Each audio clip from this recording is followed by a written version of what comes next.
Hello, everyone, and welcome to today's Consensus Program webinar, CCUS, a state comparison of technical and policy issues. My name is Alex Krauke. I'm a Seattle-based consultant for the U.S. Energy Association's Consensus Program. For those of you who may not be familiar with the Consensus Program, it is a cooperative agreement with the U.S. Department of Energy's Office of Fossil Energy and Carbon Management that seeks to educate the public, policymakers, industry, and other stakeholders and build both a domestic and international consensus on the benefits of and requirements for carbon capture, utilization, sequestration, and as well as other carbon management technologies. We do this through a series of activities, including briefings, such as the one that we're having today, workshops in non-COVID times. The majority of the workshops are in person. In COVID times, obviously virtually, but we have adapted. We also put out a number of reports, such as the one that we'll be presenting today. And we have a monthly news clips that we put out to help keep our stakeholders informed of industry happenings. If you are not on our mailing list already and would like to be added, please feel free to email my colleague, Michelle Littlefield at mlittlefield@usea.org. Just a quick note on today's study. This is the second study of this topic, looking at kind of state policies and regulations regarding CO2 storage. Last year, we had one produced with the University of Wyoming and West Virginia University. I'd be remiss not to mention that study. That is also available on our website. I will enter the URL into the chat in a few moments here. These are the states that the first study looked at, focused more on the Appalachia region and as well as some kind of Midwest, Western states. And that the success of that report led us to having a second one that Cadmus completed on another 10 states, which Sherry Ring will discuss in a moment here. But with that, I'm going to pass it over to our program director, Mike Moore, as he is kind of the brains behind this study and will give us a few words as to the idea behind it. With that, it's all yours, Mike. And you're muted, just so you know. Alex, thank you very much. And working with you here at USEA it's been a great experience. Coming from the commercial side to walk into this, and the work that we've done in some of the other previous studies has been, in some cases, a bit of an eye opener, and hopefully very useful to the industry that it's directed towards it. In the case of the study today that Sherry Ring and her team have put together, covering assessments of the states Alabama, California, Indiana, Kansas, Louisiana, Michigan, Mississippi, Nebraska, and Oklahoma. My hat's off to them. It's a lot of work. It got and as I'm sure they discovered, and that for the amount of money, the time they put into it, they could have done. There's more to do yet in even finer detail. This is kind of like the icing on the cake.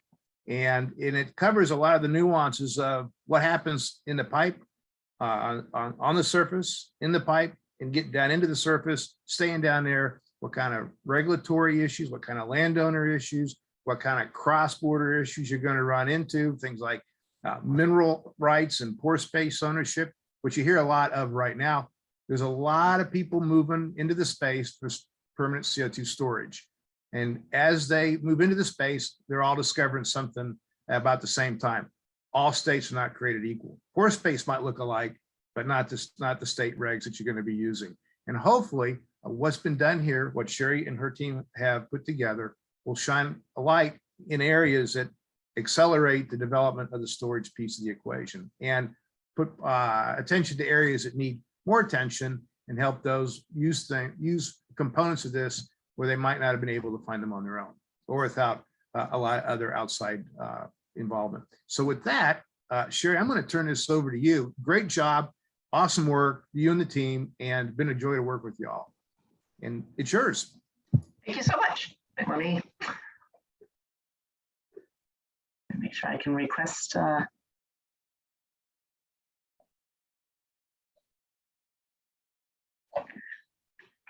And hopefully you can see my screen. Am I on? We can, yes. All right, excellent. Thank you so much, both Alex and Mike. As I think everybody knows, carbon capture, utilization, and storage is, or CCUS, encompasses a suite of technologies that involve capturing CO2 from an emission source or from the atmosphere, compressing it, transporting it to a place where it can be injected into the subsurface for permanent storage. CCUS has a critical role to play in decarbonizing the, in decarbonizing the global economy. It also offers economic benefits both to the operators through available tax credits, such as the 45Q federal tax credit, as well as tax credits among some of the states or other financial incentives. It also generates jobs that can benefit local economies. The U.S. offers a diverse geology and a variety of formations that are suitable for receiving and sequestering CO2. So opportunities exist nationwide to participate in commercial scale CCUS in the United States. Significant research has been completed to demonstrate the viability of sequestration technologies in various geologic scenarios. And the maturity of the CCUS technologies, along with increased focus on climate change objectives to reduce CO2 emissions and economic incentives, will likely result in an increase in the number of CCUS projects over the coming years.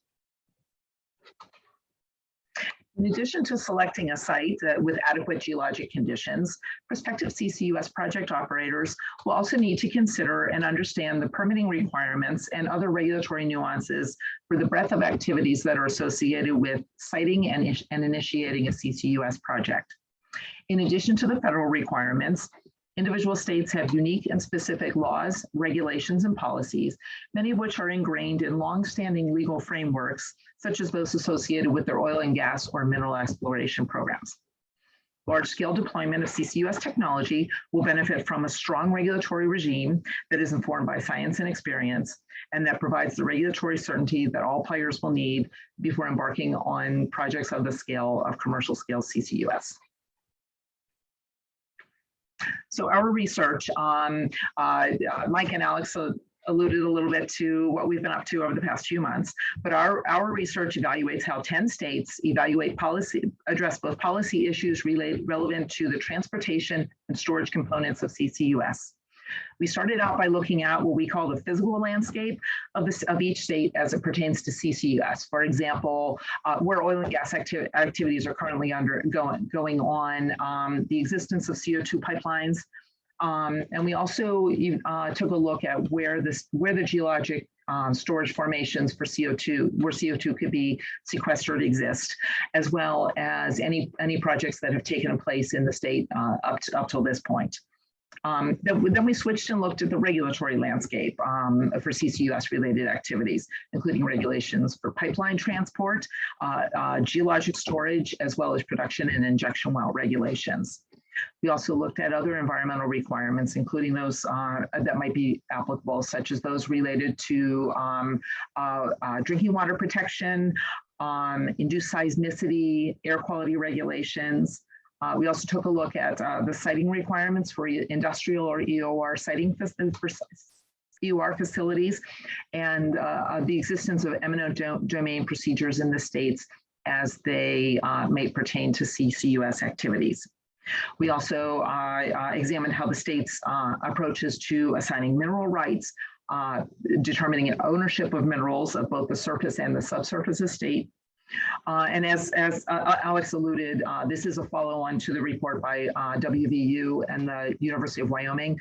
In addition to looking at state requirements in the 10 states there, they also covered the federal landscape on many of these same issues.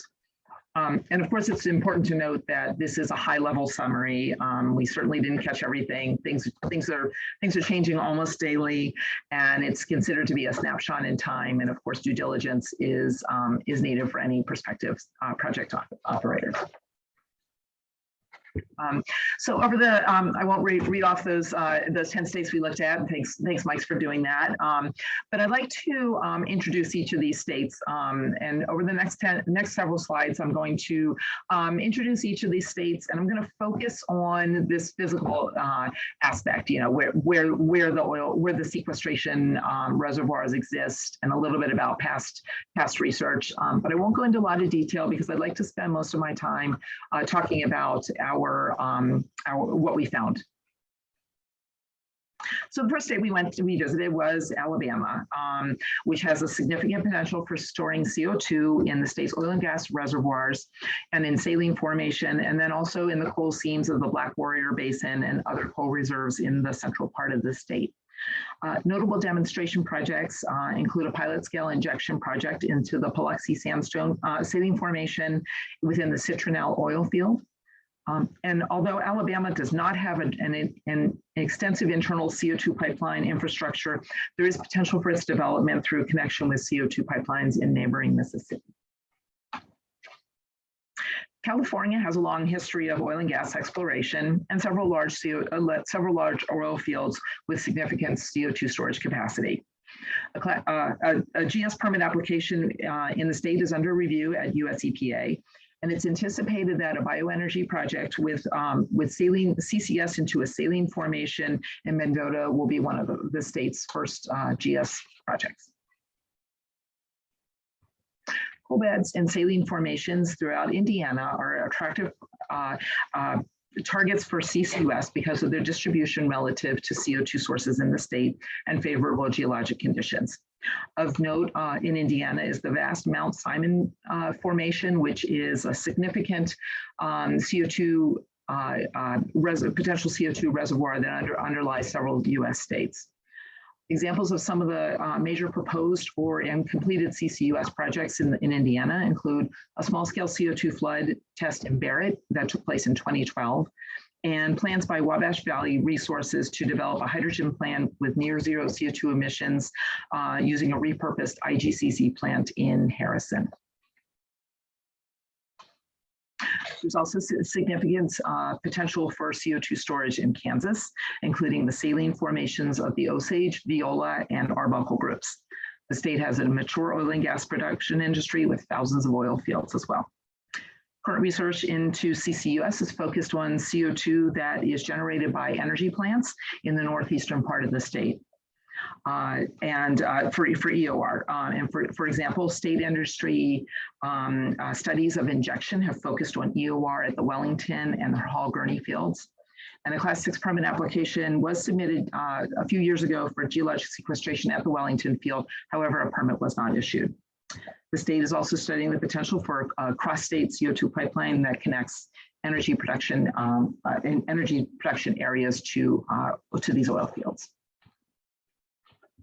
Louisiana has significant potential CO2 storage capacity, including storage of up to an estimated 2 trillion metric tons of CO2 in the state's saline formations.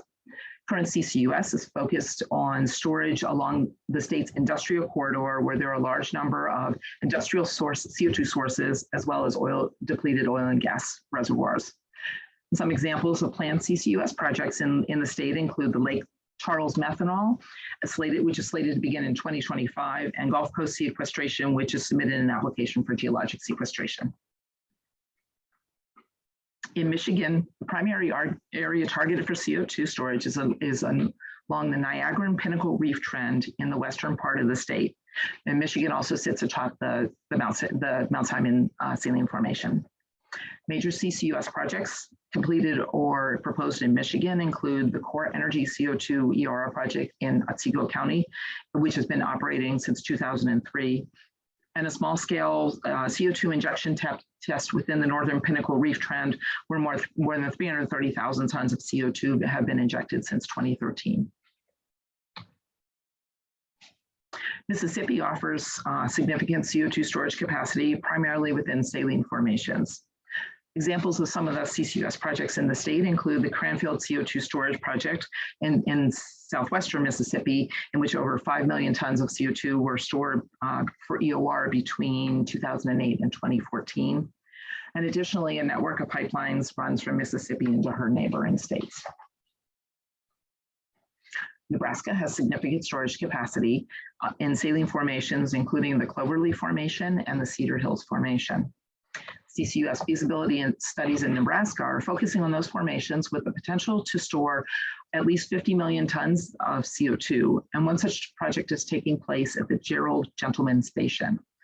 Earlier this year, plans were announced to build a 1,200-mile pipeline to move up to 12 million tons of CO2 annually from biofuel facilities across Nebraska and several neighboring states to sequestration sites. Oklahoma, with a long history of oil and gas exploration, has significant capacity to store CO2 in saline formations and oil and gas reservoirs in the Anadarko Basin. Much of the current research into CCUS in Oklahoma is focused on injecting anthropogenic CO2 into depleting fields for EOR. And one such example is the Enid fertilizer facility, which supplies CO2 to depleting oil fields in the southern Anadarko Basin.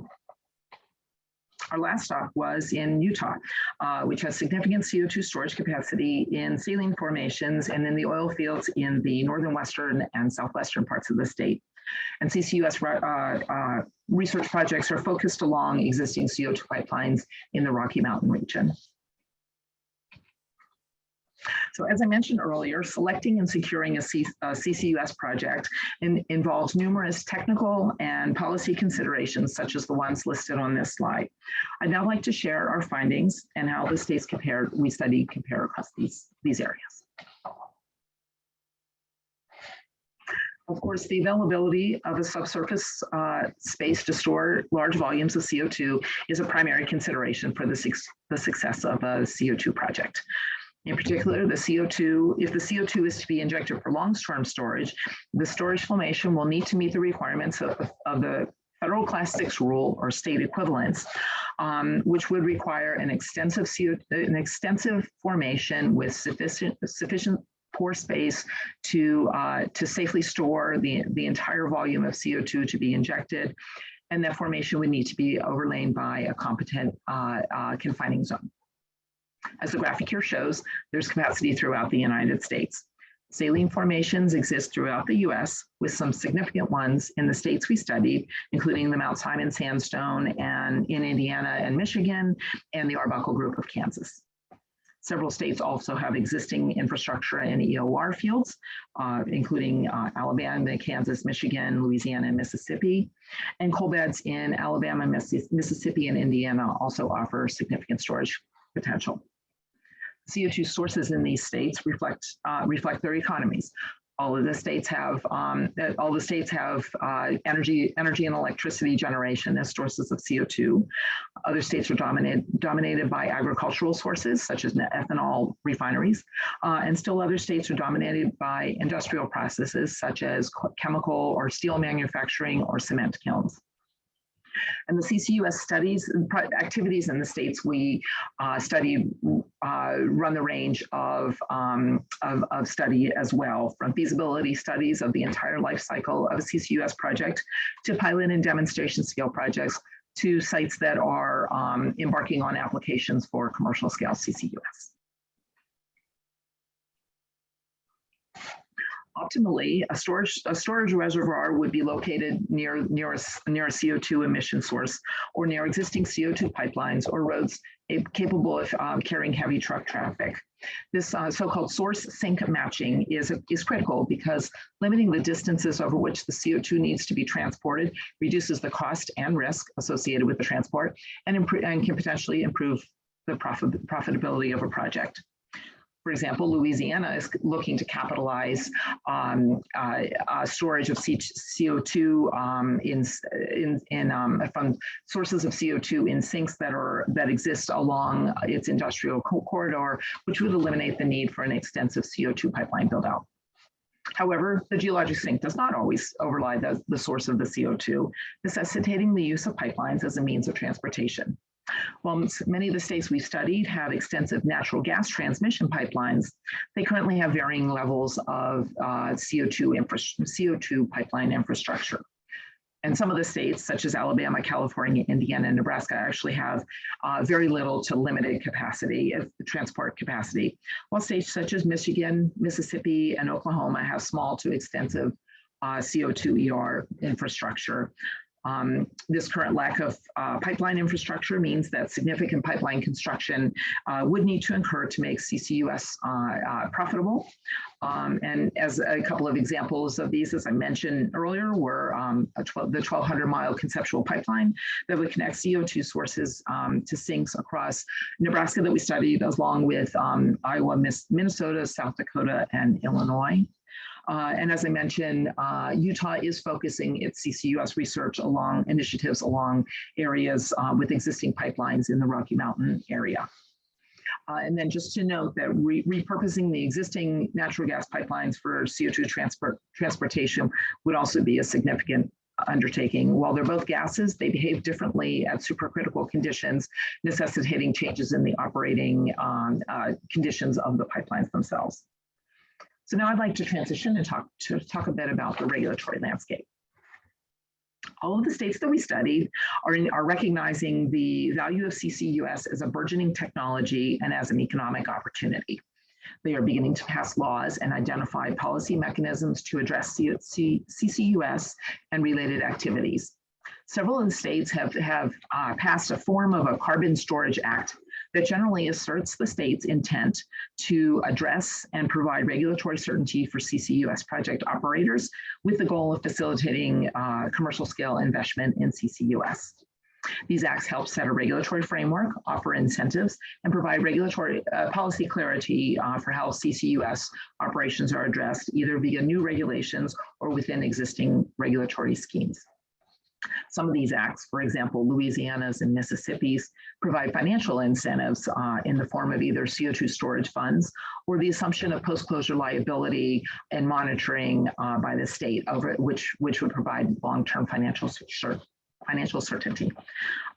Indiana and Oklahoma statutorily describe how CCUS fits into existing regulatory frameworks, such as for eminent domain or for oil field unitization. And many of the states authorize the development of rules for CO2 injection for storage. And Louisiana and Mississippi's acts express the state's intent to apply for Class 6 primacy. Louisiana and Alabama have developed draft rules for CO2 sequestration. Michigan and California have not yet passed a CO2 Storage Act, although they do express goals for achieving decarbonization or reducing CO2 pollution, either through executive orders or other means. And states are also beginning to address CO2 as a taxable commodity that is tied to a use that benefits their citizens and recognizes the economic benefits of CCUS. While most of the states apply a severance or other tax to the use of CO2 in field operations, a few of these states reduce that tax or offer a credit if the CO2 is to be sequestered. Pipeline design, construction, operation, and maintenance are regulated at the state level and typically mirror the minimum federal state standards. And all of the states we studied do regulate oil and gas pipelines. However, the states we studied are in various stages of developing and regulating CO2 pipelines. Louisiana, Michigan, Mississippi, and Oklahoma and Utah, for example, are the only states presented in our research in which CO2 pipelines or CO2 transport are directly addressed within regulations. Louisiana and Oklahoma regulate CO2 pipelines, and Mississippi requires that the transportation of CO2 comply with U.S. Department of Transportation guidelines, requirements, I'm sorry. In Mississippi, the local county supervisors have the authority to regulate the construction and maintenance of CO2 pipelines within their jurisdiction. And in Utah, CO2 that is captured and transported is exempt from hazardous waste classification as a hazardous waste if the operator and the transporter both certify that the CO2 stream has not been mixed with hazardous waste and that it will be transported in compliance with U.S. Department of Transportation requirements. And among our states, Alabama, California, Kansas, and Nebraska did not have any regulations specific to CO2 pipelines that we identified. All the states that we studied have existing and mature oil and gas permitting programs. Where EOR is already in play, particularly in depleting oil and gas fields, transitioning to using these fields for CO2 storage could be financially advantageous.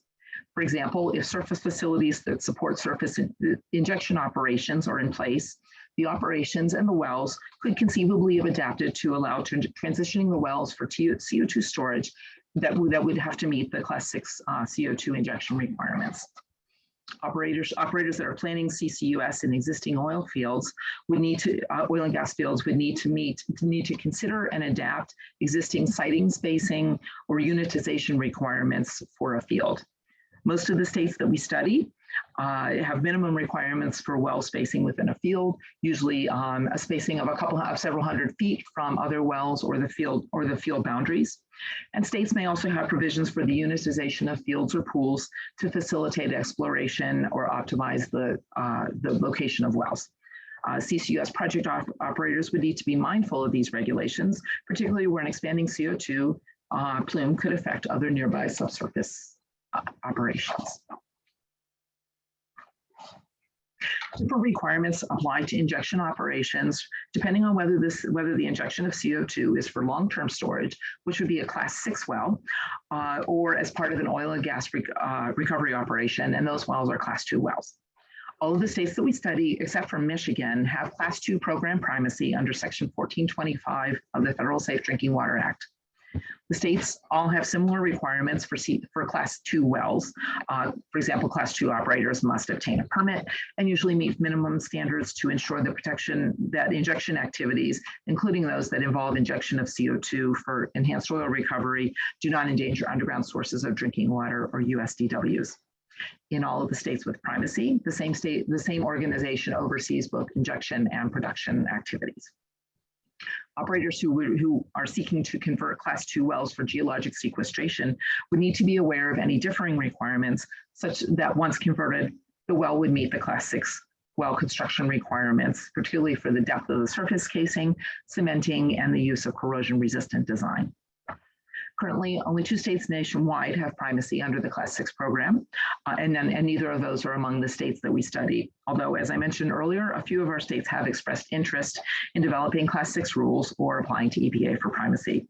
But at this point, any permits issued by the states that we studied would be issued by US EPA. In addition to the production injection requirements, prospective CCUS project operators would need to be mindful of a variety of other environmental requirements. There are these other environmental considerations include how a state defines freshwater or USDWs for both injection and production well construction purposes. In all of the states we studied, the injection and production wells must be constructed to meet the deepest USDW or to protect the deepest USDW or freshwater layer. And all of these states for injection well purposes define a USDW the same as the federal definition, which is 10,000 milligrams per liter or less of total dissolved solids content. Most of the state's production well regulations also use the same threshold. The exceptions are California, where a freshwater is defined as water fresher than 3,000 milligrams per liter, and in Mississippi, where the oil and gas regulations do not identify a threshold. This consistency may be important as the cost and time associated with retrofitting the surface casing and cement of a well that was not constructed to an adequate depth could be significant. Where injection-induced seismicity is a concern, states may have additional requirements or guidelines. The risk of injection-induced seismicity is typically evaluated in Class 6 permits, as seismic information is part of the information required as in a Class 6 permit application for a federal application. Kansas and Oklahoma have also developed risk-based seismic characterization schemes and response plans for injection activities, and these are based on have responses based on the magnitude or frequency of seismic events near an injection well. And Nebraska requires a seismic risk assessment as part of the CCUS permitting process. Additionally, air quality regulations, especially related to CO2 or methane releases, would need to be considered by a prospective CCUS project operator.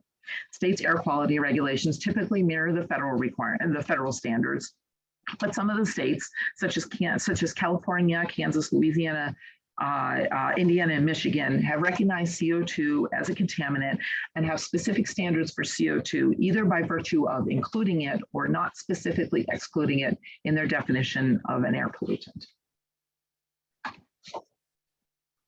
Water rights and the prioritization of groundwater and surface water uses are also essential for site selection and the use of this natural resources. We review water rights as they govern both surface water and groundwater uses. Alabama, Indiana, Louisiana, and Mississippi adhere to a riparian rights system in which rights are granted to landowners through which a natural surface water body runs. Kansas, Nebraska, Oklahoma, and Utah honor an appropriative rights system where authority to use water is granted by the state via a permit. And California and Michigan observe both systems, and priority is dependent on the water source and use. For example, in some states, in some cases, for example, in California, riparian rights will supersede the appropriative rights, and priority is based on the date of the permit application. States may also set maximum withdrawal limits based on the stream flow. And several states also restrict water usage during water emergencies. And this could be a potential concern as drought issues become more common. Many states allow the taking of private property by eminent domain for activities that are considered to be a public use for the common good. If proper procedures are followed and compensation is made. All of the states we study authorize eminent domain and have procedures for condemnation, and these procedures are specified in regulation and are typically conducted via the courts with evaluation of the property taken determined by a judge or a jury. Generally, eminent domain applies to oil and gas fields development, such as pipelines, underground storage, and surface operations. However, we found limited coverage and application of eminent domain that was specific to CO2 transportation and storage. Currently, Indiana, Louisiana, Michigan, and Mississippi have regulatory language regarding eminent domain as it relates to CO2 pipelines. However, it's possible that CO2 pipelines, particularly those used to transport CO2 for EOR purposes, would be considered common carriers and satisfy the public use requirement and allow for eminent domain. Louisiana also specifies that property can be taken for the underground storage of the CO2. Many states define a mineral as oil, natural gas, or any substance that naturally occurs in the subsurface. However, CO2 may or may not be explicitly included in the state's definition of a mineral, causing some ambiguity. States vary regarding whether subsurface or surface rights dominate when multiple uses are planned. For the majority of the states we studied, it is unclear if CCUS operators would need to own the surface rights, the mineral rights, the pore space, or a combination of these. However, a few of the states specifically address ownership of stored CO2. In Louisiana and Mississippi, ownership of CO2 does not change when it is injected. And in Nebraska, ownership of the CO2 is transferred to the state after a project closes, and at that point, the CO2 owns the CO2 as well as assumes responsibility for long-term monitoring and liability. Most of the states we studied allow the opportunity to sever the mineral rights from the surface estate, resulting in a split estate. And in most cases, this split estate, the mineral estate is dominant. The exception is Louisiana, where landowners may still convey or lease the right to explore and develop their land for mineral production. The owner of the mineral rights will typically have access to the surface estate to extract minerals so long as the surface owner is compensated. However, a few states restrict that access. For example, in Oklahoma, operators must pay subsurface damages, and Utah requires mineral operators to minimize interference with the surface owner's use of their land. Some states, such as Kansas, do not establish mineral dominance, but still provide an implied right to use the surface estate in order to develop the land. And additionally, many states have dormant mineral rights clauses, meaning that if somebody owns the mineral rights title, but the mineral rights are not used for a given period of time, say 10 or 20 years, the mineral rights would revert to the surface owner. Pore space includes all subsurface space that is devoid of minerals, and generally belongs to the surface owner. The majority of the states we studied do not explicitly discuss pore space ownership or the applied rights of the mineral or surface owner to that space. This may mean that an operator who is interested in acquiring pore space for CCUS may need to negotiate with both the surface and mineral estate owners to obtain access to this pore space. A couple of the states have directly addressed pore space ownership as it relates to CO2 storage. However, Mississippi requires geologic sequestration facility operators to obtain approval from the majority interest of surface and subsurface owners. And in Nebraska, the title to any subsurface reservoir is owned by the surface owner unless it has been previously severed. Due to the lack of explicit statute, the majority of the state's legal language regarding CCUS in the context of subsurface rights is largely interpretive and is based on legal proceedings. This is the case, for example, in Kansas, Louisiana, and Michigan. One final area that we looked at was lithium, given the recent increase in lithium demand to the transportation sector. And while it's not directly related to the regulatory path of siting and producing a CCUS operation, there is renewed interest in lithium due to its increased demand and its accessibility in oil-filled brines. Two of our states that we studied have lithium deposits. In California, which is a potential global leader in lithium production, a pending Blue Ribbon Commission report is underway that would evaluate the economic and marketing aspects of lithium, tax credits, marketing opportunities, and proposed regulations for lithium extraction and production. And in Utah, research is underway to explore the feasibility of extracting lithium from oil and gas wastewater brines. However, we did not find any regulations specific to lithium extraction. The state only has regulations related to that address extraction of lithium in evaporation ponds. So in conclusion, CCUS, interest in CCUS is increasing as states set decarbonization goals and with financial incentives such as tax credits. Suitable geologic formations to store CO2 exist throughout the United States, and opportunities exist nationwide to participate in commercial scale CCUS. Matching CO2 sources with the geologic sinks is a critical element to reduce risk and cost, but lacking or limited CO2 pipeline infrastructure in many states means that a significant CO2 pipeline construction may be needed in order to make CCUS commercially attractive for stakeholders. There's also a need for regulatory certainty across all policy areas, but there are gaps in the regulatory completeness in some of the states. Some states have not yet addressed how CCUS operations may fit into certain elements of their regulatory structures, such as for CO2 pipelines, eminent domain, pore space, or the ownership of the CO2 itself. Filling these gaps would provide the certainty needed to enable investment. And the increasing focus on these CO2 storage acts, especially that specifically address CO2 in the state or allow it to fit into existing regulatory schemes, such as providing financial incentives, will further implementation of CCUS. These acts also reflect the state's commitments to decarbonization and associated technologies such as that would incentivize CCUS implementation. We hope that the studies such as ours help states identify where the regulatory gaps may exist in order to focus CO2 storage acts or clarifying existing frameworks to address the needs of CCUS operators and facilitate further inclusion of this important tool in meeting decarbonization goals. Finally, I'd like to thank USEA for this research opportunity, particularly with Alex and Mike. It's been very interesting discussing all of this with you. I'd also like to thank my Cadmus co-authors, Ryan Keeling, Kieran Edwards, and Marie Lewis for the incredible amount of research and writing they did. And I'd also like to thank all of you for listening. And with that, I'll entertain questions. Great. Thank you so much, Sherry. That was a fantastic presentation, and thank you to the whole Cadmus team for your work in producing this report.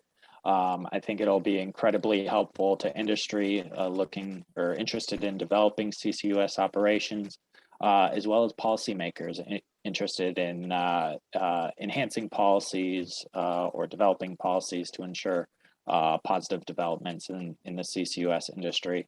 Of course, this will play an incredibly key role in our decarbonization efforts. So just really great work, and thank you all for doing that. We are now going to move into the Q&A portion. I know a few people have already asked if we'll be posting the presentation and recording. We will have the recording of the slide or of this webinar today on our event page, which I will enter into the chat right now. You will also be able to find the full report on that event page as well. So I do encourage everyone to take a look. With that, I'm going to move over to some of the questions. If anyone has any questions, please feel free to input them in the question and answer box or the chat box, and we will hit as many as we can in the remaining time that we have. So the first question that we have here, in your perspective, what is the single most important limitation to broad CCUS implementation, and how do we address it? That's I think probably sort of from the conclusion slides, I think probably to have that regulatory certainty, to make sure that all of the nuances are addressed so that there's no surprises, and then of course the other thing that can increase the profitability is where the sources and the reservoirs are near each other, and that isn't always that's something that typically can't be changed, but investing in pipeline infrastructure can close that gap. Thank you. Yes, regulatory certainty and pipeline infrastructure, transportation infrastructure is so important to developing the CCUS industry. Mike, I believe you're still on the line. You may also have some thoughts on that, so I want to give you an opportunity as well.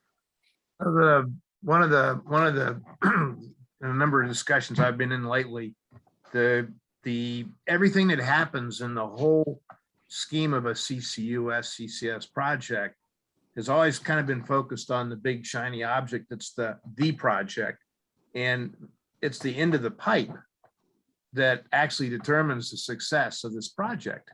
And it's not a 5-year, 2-year, 1-year proposition. There's some qualities to storage that are infinite almost, and so there's the element of risk quantification of stored CO2, and this is the work that you've been doing here helps bring some of this out. If I want to go get car insurance, the insurer has a database of 100 million billion points of information that I give them: my age, my preference, where I live, the kind of car I want to drive. They've got data, and they can very quickly do a risk profile and tell me what my premium is going to be that protects them. It's a fair number. When it comes to storage, we don't have that yet, but yet we're building these projects. And so a lot of the stuff, a lot of the areas that you covered began to unfold areas where some of these risk points will maybe need more clarity, or maybe they don't, maybe they're fine. And so that piece is probably, at the end of the day, in the world I talk to, it's the quantification of the long-term risk, who will bear it, who can bear it, who can insure it, or provide assurance that it's where it's supposed to be. And if there's something that changes, there's a fallback to protect the person that was the source point of the emissions that have been permanently sequestered. And it's created a lot of very fascinating dialogue with a lot of people out there, as we're sitting here today even. That was a long way to say that's one thing that's kind of big issue. Thanks, Sure. Mike. Yeah, right. And, I forget what state it was right now, but, the state taking over that long-term liability, that removes a huge area of uncertainty to the operators. That's the, it's the unique area of the regulation of these wells. I think injection is something that operators have down pat, but, 50 years is a long time in the future, for instance. There's a lot that is in play. There's a huge amount of capital that is moving into this place already. There's a lot of activity on pipeline routes, aggregated sources. I mean, you've got out of the blue, you've a 1,400-mile pipeline to connect the mid-central states all the way down to Illinois for large-scale CO2 storage. These are the kind of things that are beginning to unfold, and all these regional state issues all come to the forefront when you begin to do this. In the past, there wasn't as apparent that these would build out and happen. So interest level was kind of mixed. All of a sudden today, with the different things that are moving, different drivers on the carbon side, on social and environmental justice sides, on cost of and the ability to do business in a low carbon, no carbon kind of expectation. It's big. And then for the states, a state that has industries that can't move or sequester captured CO2 can't stay, more than likely won't be able to stay in business. So they may have to leave. So if you're a state, you're going to go to great lengths to retain your industries if you can, or certainly if you're really strong on it, you're going to try to poach from your neighbors because you've got better rules and regs. North Dakota and Wyoming have a certain amount of liability that they take from the operator for after a certain amount of time. You want to build something now, maybe that's where you build it. Thank you, Mike. And kind of following up on that, there was a comment that the only real problem is that there's no way to pay for it. I would say traditionally that has certainly been a valid concern, that may be changing. Higher oil and gas prices may be driving EOR, as Sherry mentioned, the 45Q tax credit. There are other state incentives for CCUS as well. Also, I think the ESG movement within the investment community is moving things as well as falling costs for capture being another point. Mike, Sherry, do you have anything you'd like to add to that? Nothing for me. I think you're spot on with your comments there, Alex. The last one being the financial community is backing away from fossil fuels unless you can make a very, very strong case that what you're doing is gonna be environmentally suitable and it's going to have a zero, maybe even negative kind of carbon output to it. Otherwise, funding for business as usual in the fossil fuel communities really hard to find and getting tougher every day. Big incentive. Yeah, very, very good point. Now moving on to some of our other questions. Sherry, is long-term monitoring of storage areas formations expected to be part of new regulations? It is part of the federal Class 6 rule. So there is a requirement for post-injection site care for a default of 50 years or until non-endangerment of the US DOWs can be demonstrated. And any states that would seek to get primacy would need to have at least as stringent as a requirement. So to that degree, yes, I think some states have additional requirements beyond that, but 50 years seems long-term to me. Fair, thank you. And then can you share any examples of where Class 2 wells have been converted to Class 6 use and been approved by regulators and are currently in use? I'm not aware of any at this point. Got it. Now, Sherry, there's the Oxy had 2 of their MRV programs approved where they were using the Class II wells would be the initial point of injection for the CO2 OR. Yeah. I don't know what the status of that has been. I assume that they'd move forward on it, but maybe that. But all I know is that the plans to do that had been approved early on. I think that is planned and it is contemplated. There are requirements for it in the federal Class 6 rule for how that would be done and considerations for it. Got it. Thank you. Now, another question that we received, and I believe the answer is no to this. If we looked at the potential of offshore storage in Louisiana. We did not. I forgot to mention that part of it, but we stuck to the onshore. That's what I thought, and USEA does plan to have follow-up studies to this one as well as the last one. So thank you to our audience for bringing that interest up. We will certainly look at including offshore in future studies as well. Then we have another question. Any thoughts on where the federal government, likely the Bureau of Land Management, will go with the use of federal lands for storage, i.e. pore space? I know that they have written a report. I can't bring to mind exactly what's in it, but I know that they are evaluating issues related to these types of things where there are multiple uses contemplated on federal lands. And I believe the Bureau of Land Management wrote a report, I'd say in the past couple of years. Great. I can probably get you that. Pardon? And I'm assuming that should be easy enough to Google.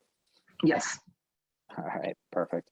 And then there's another comment that came in going back to the monetization aspect of CO2 that brought up utilization, not just from the EOR, EGR aspect, and that point is well taken. The CO2 utilization industry seems to be taking off, whether that's for concrete cement manufacturing or inputs into other products and processes, low carbon fuels. So thank you for bringing that up. With that, looks like that's about it for the questions or comments that have come in. Mike, do you have any closing thoughts that you'd like to share? Just that great work, and I'm glad we were able to do this with you, and very confident that you'll have a lot of follow-on interested people in what more could be done, and certainly have shown light on areas that